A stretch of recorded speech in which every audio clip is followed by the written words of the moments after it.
Greg Thompson's hand shook slightly as he put down his well-worn mug, a lingering sigh escaping him. Evening shadows stretched across his small apartment in Melbourne as he sat alone, the room quiet after a long day on the construction site. He had been hoping for a message from his daughter, Emily, to break the silence, but the silence had only deepened. Over the past weeks, Emily's wedding was soon, yet each passing day made him question if he'd even get an invitation. He couldn't shake the gnawing dread that something was wrong. Then, a message lit up his phone screen. He grabbed it quickly, feeling a pang of hope. But it wasn't from Emily. Instead, it was a photo posted on her social media. A beautifully printed wedding invitation framed with gold flourishes, displayed on an elegant white background. Greg's heart sank. It wasn't addressed to him, but it was out there for everyone to see. Emily and Lucas are tying the knot on October 12th at the picturesque Golden Hills estate in Sydney. Tomorrow. His mind went blank as he read the date again, unable to comprehend that his own daughter's wedding was happening the very next day, and he hadn't been invited. His heart pounded as memories rushed over him. Bedtime stories, scraped knees, birthday parties. He had always been there for her, and now she'd chosen not to invite him. With a shaky hand, he dialed Emily's number. The phone rang twice before going straight to voicemail. He tried again and again with the same result. His heart ached with betrayal, made worse by a cold, sharp ping, a message from Sophie, his ex-wife. "Greg, don't make this harder than it needs to be. Emily made her choice. Please respect it. We don't need any drama tomorrow." The word stung. Drama? He could hardly believe it. How did things get to this point, where he wasn't just unwanted, but explicitly uninvited? Anger, bitterness, and heartbreak boiled inside him. He had never imagined this future, back when he and Sophie had first met as fresh-faced 20-somethings, both hungry for a life together. Greg leaned back in his chair, thinking back to those early years with Sophie. They were both young and full of hope. He was a budding apprentice carpenter, and she was already carving out her place in the marketing world.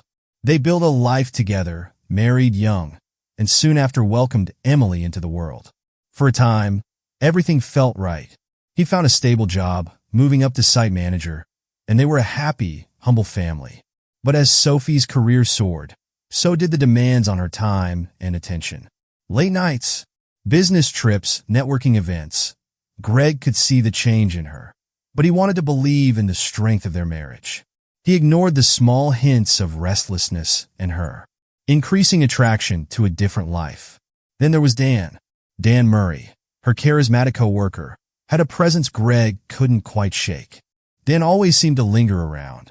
Sophie, and something about him, made Greg uneasy. Eventually, Greg's suspicions were confirmed one fateful night. He stumbled upon messages between Sophie and Dan, texts that left no room for interpretation. The betrayal broke him. When he confronted Sophie, she barely hesitated to admit the affair, as if it had been inevitable. Her voice, laced with pity, told him all he needed to know. "For Greg, we haven't been happy in years. I need more. Dan understands me in ways you never could." The divorce left Greg a shell of himself. While Sophie and Dan lived in a spacious townhouse in Sydney, he settled into a modest apartment in Melbourne, trying to stay connected with Emily, who now split her time between her parents. As years passed, however, Greg felt Sophie's influence over their daughter growing. Emily started to drift away, her visits becoming less frequent, her conversations colder. Even so, he held on to the hope that, deep down, she still needed him. Greg had dreamed of the day he'd walk Emily down the aisle, supporting her as he always had. But now, he realized that wasn't going to happen, not with Dan in the picture. With a deep sigh, he looked around his quiet apartment. Memories of their time together flashed in his mind, and the thought of Dan taking his place was too painful to bear. But sitting in this room, wallowing in despair, wasn't an option. If he couldn't let go of Emily, he needed her to know that he hadn't abandoned her. The next morning, Greg woke with a feeling of dread. His decision had been made, and he was resolute. He would go to the wedding. After dressing in his best suit, he took a deep breath, adjusted his tie, and looked at his reflection in the mirror. He wasn't the man he once was, but he was still her father. The drive to Golden Hills Estate was long, each mile filled with memories and unspoken words. The estate was a dreamlike setting, surrounded by sprawling vineyards and framed by gentle hills. He parked at a distance, avoiding the main entrance. As he walked toward the crowd, he could see guests mingling, laughter and music mingling in the air. He stayed at the edge, keeping out of sight, until he finally spotted her.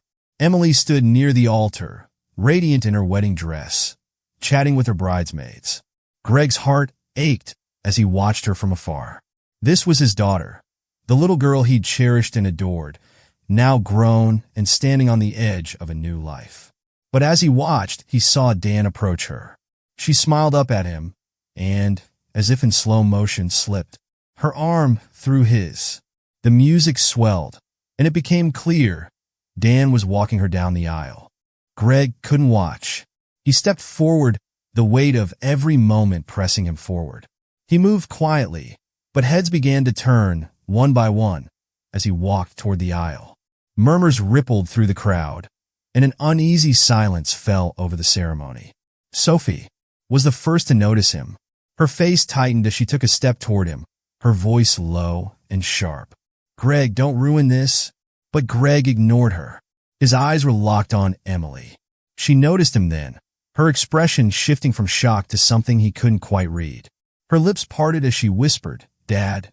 It was just a word, but it held a lifetime of meaning.